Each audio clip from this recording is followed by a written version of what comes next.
let's get down to real business here, which you saw a Big East game. Your second Big East game? Yeah, my second one of the year.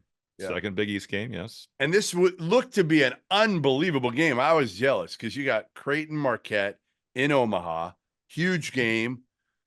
Two great teams to watch. They can both score the ball, like a different type of basketball than you've been privy to for the better part of 4 months in the Big Ten, which is a slaughterhouse. That's what it's looked like comparatively. Well, it was funny to watch Marquette Creighton in person, and then on the plane home, I had to connect through Atlanta. I couldn't get out and get to Chicago without flying somewhere else first, so I'm watching Purdue Michigan State on the plane. And at one point in the second half, it just hit me like, what is this? Like, what? This is just, I mean, the physicality is off the charts, the fouling, and Edey is he's hard to officiate. We get that. That's been talked about for years. But it was just a totally different. And look, Marquette and Creighton don't foul. I mean, Creighton fouls the least of anybody in college basketball, and Marquette's pretty good. They're like top 60 in fewest fouls, so they just don't. Really fun game. Disappointing with Kolek, and that's concerning, I think. Yeah, let's talk about that now.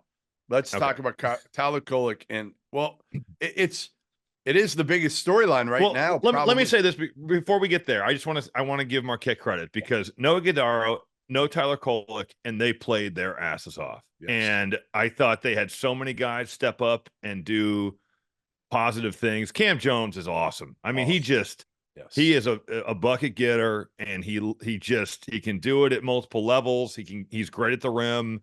Did you talk to him? Did you get a chance to talk to Cam Jones at all? No, it was the early game. Marquette didn't shoot, so I didn't get to. Because he's our fashion correspondent on the field of 16. Oh, of course. Well, he needs to help you.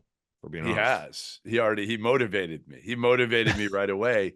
Well, he needs to. You need all the help you can get. Yeah. But think about this. Think about the job that Shaka Smart has done to get this team to 22-7 and 13-5 when you've now had Kolek has now missed time and is going to, I think, miss more time. Hopefully he can play against UConn, but I would be surprised, I think.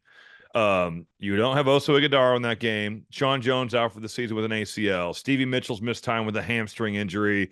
Chase Ross missed time with a shoulder injury. I mean, it's just like they've been devastated by injuries, and he's just kind of plug and played, and their sophomores played really well. I thought I like Ben Gold, man. He's going to be good. That dude's got some ability. Yep. Chase Ross played well, and Zay Lowry gave him good minutes. So they fought, and they just ran out of gas. And Creighton's one of the more fun teams to watch in college basketball. Greg McDermott's offense is great. Shireman's really, really good. I love Trey Alexander. It was interesting. Mike Dunleavy Jr. was at the game, and I talked to him before just to kind of hear his perspective from an NBA standpoint of all those guys. And he was obviously bummed because no Kolek, of the guys that were not playing for Marquette. But yeah, fun game. And we can now get to the Kolek stuff. Well, first, before we do that, did you see we've now deemed the Baylor Shireman miss dunk as the Hummel? I saw it, dude. You guys are idiots. I'm about to post a montage of all my greatest slams in college and put it to just that'll take about 8 seconds and put it to the Space Jam theme song. That's what I'm going to do. When it starts like, come on. I want to know how many dunks to the jam. You should be able to I had count. at least 15 dunks in college. You think it was 15? Over under was about 15? I think that's a good number. Yeah. All right. That's not bad. And then you look at some of these notes and it's like, Ryan Kalkbrenner has 240 dunks in his. Now he's 7-1, like he should, but right. Yeah. All right, so we'll start with Kolek because you just said it. And again, listen, here's the deal with Kolek. Nobody's tougher than Tyler Kolek.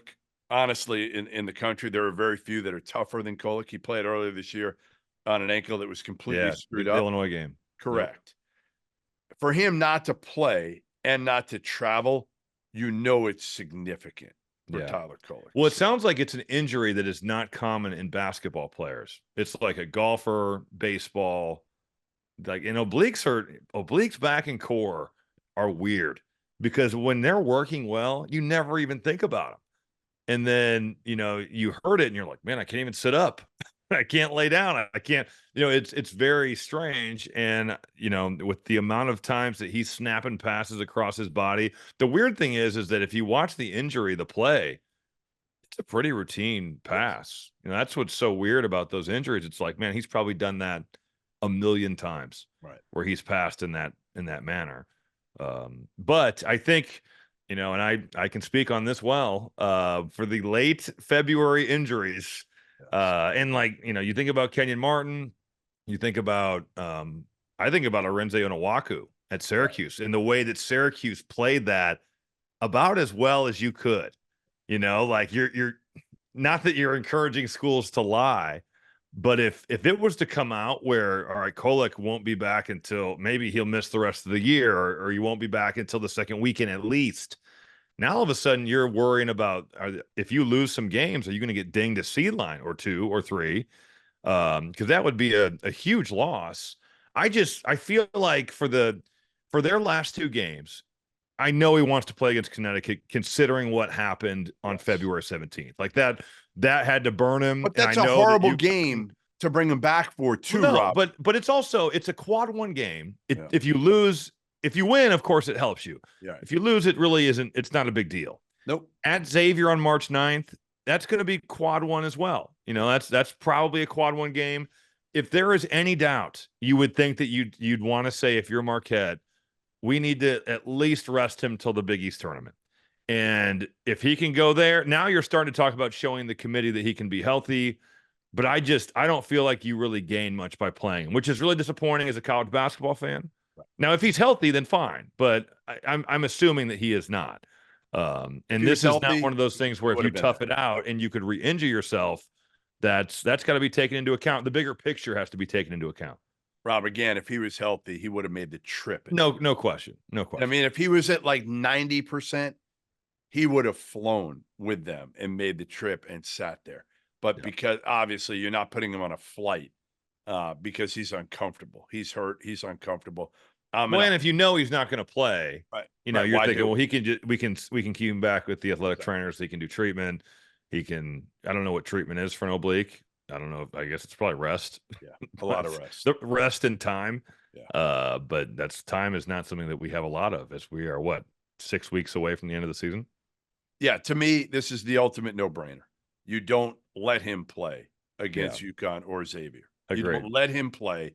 You get him as close to 100%, because ultimately, you saw last year you made an early exit in the NCAA tournament, and that's what mattered. You've had another great regular season. Do you think it matters for him to play in the Big East tournament? No. Even that.